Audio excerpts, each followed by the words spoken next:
At para sa ating mga balita, US President-elect Donald Trump balak sakupin ang Greenland, Canada at Panama Canal. At mga Kristiyano sa Syria, bakit gusto nang lumayas sa kanilang bansa? Pero bago natin umpisahan ang ating mga balita, mangyari po lamang na i-like ang video ito para sa patuloy na paghahatid natin ng ating mga updates mula sa loob at labas ng bansa. Malaking tulong po ang inyong like para sa aming mga content creator. Maraming salamat po mga kababayan.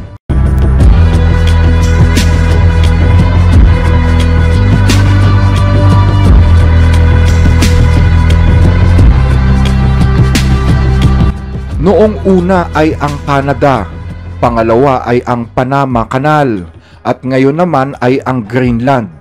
Muling binubuhay ngayon ng bagong halal na Pangulo ng US na si Donald Trump ang panawagan nito noong kanyang unang termino. Panawagan na bilhin ang Greenland mula sa gobyerno ng Denmark, isang bansang kaalyado na gustong awayin ni Trump bago pa man siya umupo sa pwesto sa Enero 20. Noong nakaraang linggo, sinabi ni Trump sa isang liham na naka-address sa kanyang ambassador sa Denmark ang ganito: "For purposes of national security and freedom through the world, the United States of America feels that the ownership and control of Greenland is an absolute necessity." Alang-alang anya sa pambansang seguridad at kalayaan ng buong mundo, naniniwala ang Estados Unidos ng Amerika na ang pagmamay-ari at kontrol sa Greenland ay isang ganap na pangangailangan. Muling ipinaabot ni Trump ang interes niya sa Greenland matapos niyang sabihin noong isang linggo na pwedeng kunin ulit ng US ang kontrol sa Panama Canal kapag walang ginawa ang gobyerno doon sa mataas na singil sa mga tumatawid na barkong pangkalakal. Ang kanal ang siyang nagdudugtong sa karagatang Pasipiko at sa karagatang Atlantiko. Kasabay nito, sinabi rin ni Donald Trump na nais niyang gawin na ika-65 estado ng US ang bansang Canada, kung saan si Canadian Prime Minister Justin Trudeau ang gagawin niyang gobernador ng tinatawag niyang The Great State of Canada. Naniniwala si Stephen Farnsworth, isang political science professor sa University of Mary Washington sa Virginia, na ang pagbabago ng pakikitungo ni Trump sa mga kaalyadong bansa ay isang agresibong estilo na ginagamit niya noong siya ay negosyante pa lamang. Sa madaling salita, business tactic ang ginagawa ngayon ng President-elect sa mga kaalyadong bansa ng US. Si Farnsworth ang author ng aklat na Presidential Communication and Character. Ang Greenland ay itinuturing na pinakamalaking isla sa buong mundo na matatagpuan sa pagitan ng Atlantic at Arctic Oceans. 80% ng lupa dito ay nababalot ng yelo at tahanan din ito ng isang malaking base militar ng Amerika. Napasa ilalim ito ng gobyerno ng Denmark noong 1979 at ayon sa kasalukuyang namumuno dito na si Mute Borup Egede, ang sinabi ni Trump ay isang walang saysay na pahayag na sinabi na niya noon pang kanyang unang termino. Ayon kay Egede, ang Greenland ay pag-aari nila at hindi kailanman ito ibinebenta. Hindi nila anya hahayaan ang matagal na panahong pinaglaban nila para sa kanilang kasarinlan. Samantala, sinabi naman ng tanggapan ng punong ministro ng Denmark na malugod nilang tatanggapin ang magiging bagong ambassador ng US sa kanilang bansa at umaasa sila na magkakaroon ng maayos na kooperasyon at relasyon ang Denmark sa bagong administrasyon. Hindi naman nagkomento ang Denmark sa sinabi ni Egede na hindi pinagbibili ang Greenland, pero sinigurado nila na handa silang makipagtulungan sa bagong administrasyon ng Amerika. Matatandaan na kinansela ni Trump ang kanyang pagbisita sa Denmark noong 2019 nang tanggihan nito ang alok niya na bilhin ang nasabing isla, at bandang huli ay pinulaan ni Trump ang Denmark. Maliban sa isyu ng Greenland, sinabi din ni Trump na aalisin niya sa Panama ang kontrol sa Panama Canal. Ayon sa kanya, kung ang prinsipyong moral at legal ay hindi masusunod, hihilingin daw niya na maibalik ang Panama Canal sa kontrol ng US ng mabilisan at walang tanong-tanong. Sumagot naman dito ang Pangulo ng Panama na si Jose Raul Mulino at sinabing bawat square meter ng kanal ay pag-aari ng Panama at hindi ito magbabago. Pero sinagot ito ni Trump at sinabing tingnan na lang natin. Dagdag pa rito, nag-post si Trump ng litrato sa social media kung saan nakatirik ang bandila ng Amerika sa Panama Canal na may pamagat na "Welcome to the United States Canal". Ang Panama Canal ay itinayo ng US noong mga unang bahagi ng 1900s, pero ibinalik ng Amerika ang kontrol sa kamay ng gobyerno ng Panama noong December 31, 1999 sa bisa ng kasunduan noong 1977 na pinirmahan ni dating US President Jimmy Carter. Ang kanal ay nakadepende sa mga reservoir na tinamaan ng tagtuyot noong 2023. Dahil dito, binawasan ng gobyerno ang araw-araw na slots para sa mga tumatawid na barko. At dahil pumonti na nga ang mga barko, dinagdagan naman ang singil sa mga shipping lines na gustong magpa-reserve ng slots. Naniniwala ang mga analyst na ang pag-aasam ni Trump na mabawi ang Panama Canal ay taktika upang kalabanin ang China. Ang kanal ang pangalawang pinakamalaking customer ng bansang China. Sa katunayan, isang malaking kumpanya sa China ang nagmamay-ari ng 5 pinakamalalaking ports na malapit sa kanal. Marahil ito ang nasa isip ni Donald Trump nang magbabala siya na baka mapunta lamang sa maling kamay ang kanal. When President Jimmy Carter foolishly gave it away for $1.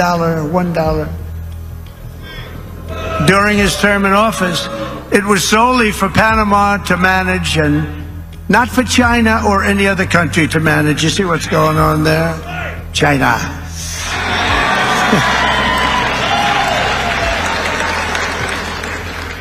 It was likewise not given for Panama to charge the United States, its Navy, and its corporations doing business within our country exorbitant prices and rates of passage, which they do. They charge us like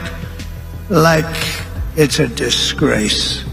Especially knowing the extraordinary generosity that has been bestowed to Panama, I say very foolishly, by the United States. This complete rip-off of our country will immediately stop, and we would never, and we will never, ever let it fall into the wrong hands, but it's falling into the wrong hands. Ang insidente sa Greenland at Panama Canal ay sinundan ng post ni Trump na gustoan niyang gawin ang Canada na ika-51 estado ng US, habang ipinapakita ang kanyang sarili na pinagmamasdan ang bundok sa Canada katabi ang bandila nito. Ayon kay Trudeau, nagbibiro lang daw ang Pangulo. Matatandaan na nagkaroon ng pagpupulong ang dalawa sa Mar-a-Lago Bay, Florida nang magbanta si Trump na dadagdagan ng 25% ang taripang babayaran ng Canada sa mga kalakal nito sa US. Nagkomento si Farnsworth tungkol dito at sinabing hindi kailanman magiging bahagi ng US ang Canada. Ang mga pahayag ni Trump ay taktika lamang upang ilagay ang Canada sa mahirap na sitwasyon at makakuha ng mga pakinabang mula sa kanila, lalo na ngayon na nagiging masalimuot ang sitwasyon ng gobyerno doon. Posible din anya na gusto lang makakuha ni Trump ng dagdag na teritoryo o mga pakinabang mula sa kalakalan. Tungkol naman sa Greenland, sinabi ni Farnsworth na gusto lang ipakita ni Trump na siya ang mananalo. Bagaman hindi niya makita na nakatirik ang bandila ng Amerika sa Greenland, alam ni Trump na mapapao niya ang mga bansa sa Europa sa pamamagitan ng pressure. Sa ibang balita, mga Kristiyano sa Syria, bakit gusto nang lumayas sa kanilang bansa? Isang araw bago magpasko, dumagsa sa kalsada ng Old Damascus ang mga Kristiyanong taga-Syria. Yan ay upang iprotesta ang nangyaring pagsunog ng Christmas tree sa lungsod ng Al-Suqaylabiyah, baluarte ng mga Kristiyano sa bansa. Ang pagsunog ay ginawa umano ng isang foreign Islamist fighters ayon sa lokal na media doon. Ayon sa ulat, Sinilaban daw ng isang nakamaskarang gunman ang Christmas tree noong Lunes. Na-identify na isang dayuhan ang salarin dahil sa nagsasalita ito ng Quranic Arabic sa halip daw na local dialect. Nangyari ito sa kabila ng paulit-ulit na pangako ng bagong liderato doon na proprotektahan nila ang mga minoryang grupo sa Syria. Matatandaan na nangako ang lider ng grupong Hayat Tahrir al-Sham na si Abu Muhammad al-Julani na ang kanyang pamumuno ay magiging inklusibong pamahalaan. Kasunod ng nangyaring pagsunog sa Christmas tree, dinagsa ng mga demonstrador ang kalsada habang isinisigaw ang kanilang karapatan at nagmarcha sila papuntang opisina ng Greek Patriarchate sa Damascus. Tangan ang krus at ang bagong bandila ng Syria, nananawagan ang mga demonstrador na tapusin na ang kawalan ng hustisya at sektaryanismo laban sa mga Kristiyano. Ayon sa isa sa mga nagprotesta, pipili sila kung sila ba ay mabubuhay sa isang bansa na nirerespeto ang Kristyanismo tulad ng dati o bubuksan ang pintuan para makalabas sila at makapunta na lamang sa ibang bansa. Kasunod nito ay agad namang nakipagpulong ang mga opisyal ng militar kasama ng ilang mga lider ng Islam sa kura paroko ng Al-Suqaybiyah na si Father Maher Haddad, at nangako na parurusahan ang may sala at muli nilang itatayo ang Christmas tree bago sumapit ang Pasko. Ayon sa local media, narinig daw nilang sinabi ni Father Haddad na nasa 6 na katao ang sumunog sa Christmas tree 2 araw bago magpasko. Kinumpirma din ng pari na inaresto naman ng mga otoridad ang mga salarin. Nakipagpulong din ang mga kinatawan ng bagong administrasyon sa mga Kristiyano sa nasabing lugar. Humingi sila ng pasensya at nangako na magtatayo ng panibagong Christmas tree. Kasabay nito ay isinisi nila ang insidente sa mga personal na desisyon ng mga foreign fighters na ito.